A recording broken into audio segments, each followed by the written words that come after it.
నమస్తే, welcome to ఏటీ. ప్రస్తుతం మనతో మాట్లాడడానికి ఎమ్మెల్యే వేముల ప్రశాంత్ రెడ్డి గారు ఉన్నారు. సార్ నమస్తే.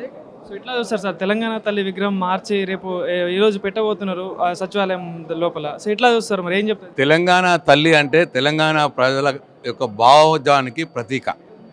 తెలంగాణ ప్రజలు భక్తితో ఆరాధించుకునే తల్లి తెలంగాణ తల్లి.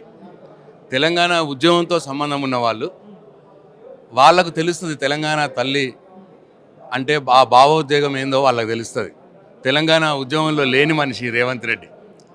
తెలంగాణ ఇప్పటిదాకా కూడా జై తెలంగాణ అనే వ్యక్తి రేవంత్ రెడ్డి. ఈయనకు తెలంగాణ తల్లి ఆ భావోద్వేగము ఆ భక్తి ఈయనకేం తెలియదు. అందుకే తెలంగాణ తల్లి రూపంలో ఇవాళ మార్పులు తెచ్చి కాంగ్రెస్ తల్లిని ఇవాళ ప్రతిష్ఠింపజేస్తూ ఉన్నాడు సెక్రటరియట్లో. చాలా బాధగా ఉంది మాకు. ఎందుకంటే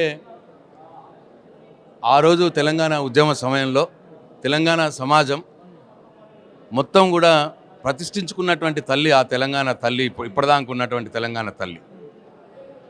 ఎవరికైనా తల్లి అంటే ఒక భక్తిభావం, దేవతలాగా పూజించుకునే ఒక ఆ రూపం ఉండాలి. అందుకే చాలా భరతమాతకు కావచ్చు, తెలుగు తల్లికి కావచ్చు, ఇట్లా ఈ రాష్ట్రంలో చాలా మటుకు, దేశంలో చాలా మటుకు ఆయా ప్రాంతాలకు సంబంధించినటువంటి తల్లుల యొక్క విగ్రహం, ఆ రూపం కిరీటంతో ఉంటుంది. అదే తెలంగాణ ఉద్యమ సమయంలో తెలంగాణ సమాజం కేసీఆర్ గారికి, తెలంగాణ కవులు అందరు కూడా ఆ రూపాన్ని ప్రపోజ్ చేసినారు.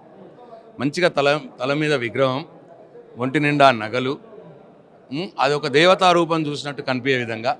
అట్లనే తెలంగాణ సంస్కృతికి ప్రతీక అయినటువంటి బతుకమ్మ ఒక చేయిలో, తెలంగాణ ఆహారం, తెలంగాణ యొక్క పంట అయినటువంటి మొక్కజొన్న ఒక చేతిలో. అట్లా ఆ రోజు తెలంగాణ కవులు, ఆ కళాకారులు ఆ రోజు సూచించినారు కేసీఆర్ గారికి.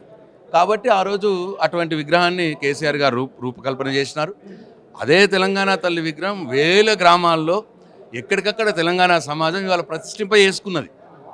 ఇవాళ కొత్తగా తెలంగాణ ఉద్యమంతో సంబంధం లేని వ్యక్తి, తెలంగాణ అంటే భావోద్వేగం లేనటువంటి వ్యక్తి, తెలంగాణ అంటే భక్తి లేనటువంటి వ్యక్తి, జై తెలంగాణ అని ఒకనాడు అనన్య వ్యక్తి ఇవాళ తెలంగాణ తల్లి రూపురేఖలు మార్చి చేతిలో బతుకమ్మ చేతిలో చేయి గుర్తును చూపెట్టే ఒక కాంగ్రెస్ తల్లిని అదే పెడతా ఉన్నాడు సెక్రటరియట్లో. మేము దీన్ని తీవ్రంగా ఖండిస్తున్నాం.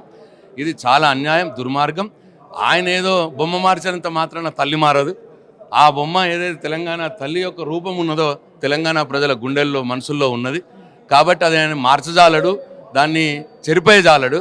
మరి ఆయన ఇటువంటి వెకిలి చేష్టలు మానేసి, ఇటువంటి చిల్లర మల్లర చేష్టలు మానేసి ప్రజలకు ఆయన ఇచ్చిన హామీలను అమలుపరిచే దిశలో పాలన చేస్తే బాగుంటుందని రేవంత్ రెడ్డికి నేను సూచిస్తున్నాను.